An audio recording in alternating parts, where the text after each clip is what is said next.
തിരുവനന്തപുരത്ത് ഒരുപടി മുന്നിൽ ഇറങ്ങിയാണ് ശ്രീലേഖ. ചൂരെഴുതി പ്രചാരണത്തിന് തുടക്കം കുറിച്ചുകൊണ്ട് വട്ടിയൂർക്കാവ് പിടിക്കാനുള്ള ഒരു മുഴം മുമ്പേ ഉള്ള കാര്യങ്ങൾ ചെയ്യുകയാണ് ശ്രീലേഖ. മണ്ഡലത്തിൽ സജീവമാകണമെന്നാണ് BJP നേതൃത്വത്തിന്റെ നിർദ്ദേശം. എല്ലാ നേതാക്കളും, അതായത് നേതൃത്വത്തിൽ പലരും നോട്ടമിട്ടിരുന്ന വട്ടിയൂർക്കാവ് മണ്ഡലത്തിൽ മത്സരിക്കാനാണ് ഇപ്പോൾ പാർട്ടി നിർദ്ദേശിച്ചിരിക്കുന്നത്. അതനുസരിച്ചാണ് ശ്രീലേഖ തിരഞ്ഞെടുപ്പ് പ്രവർത്തനങ്ങളിൽ സജീവമാകുന്നത്. കുറച്ചു നാളുകൾക്ക് മുൻപാണ് മുൻ IPS ഉദ്യോഗസ്ഥ കൂടിയായിട്ടുള്ള ശ്രീലേഖ BJP പാളയത്തിലേക്ക് എത്തുന്നത്. അതിന് പിന്നാലെ പ്രഖ്യാപിച്ച തദ്ദേശ തെരഞ്ഞെടുപ്പിൽ അപ്രതീക്ഷിതമായിട്ടായിരുന്നു ശാസ്തമംഗലത്തേക്ക് ശ്രീലേഖയുടെ സ്ഥാനാർത്ഥിത്വം എത്തിയിട്ടുണ്ടായിരുന്നത്.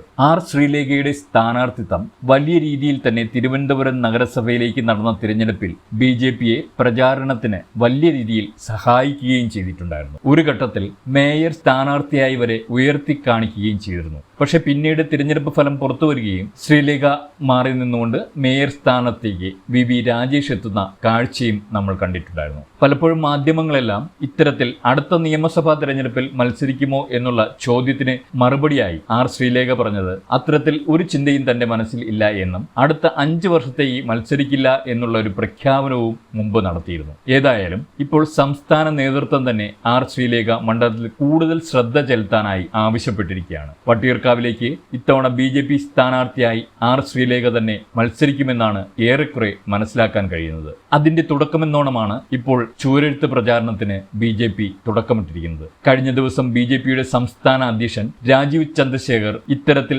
ചൂരെഴുത്ത് പ്രചാരണം ആരംഭിച്ചിട്ടുണ്ടായിരുന്നു. അങ്ങനെ മണ്ഡലത്തിൽ സ്ഥാനാർത്ഥിത്വം ഉറപ്പിച്ച സ്ഥാനാർത്ഥികളോടെല്ലാം തന്നെ നേതൃത്വം ഇത്തരത്തിൽ പ്രചാരണ പ്രവർത്തനങ്ങളിലേക്ക് കടക്കാൻ ഇപ്പോൾ നിർദ്ദേശം നൽകിയിട്ടുണ്ട്. അതിന്റെ ആദ്യഘട്ടമെന്നോണമാണ് ഇത്തരത്തിൽ ഈ ചൂരെഴുത്ത് പ്രചാരണം ആരംഭിച്ചിരിക്കുന്നത്. വട്ടിയൂർക്കാവ് മണ്ഡലത്തിലെ അമ്പലമുക്കിന് സമീപമാണ് ഇത്തരത്തിൽ ചൂരെഴുത്ത് ആരംഭിച്ചിരിക്കുന്നത്.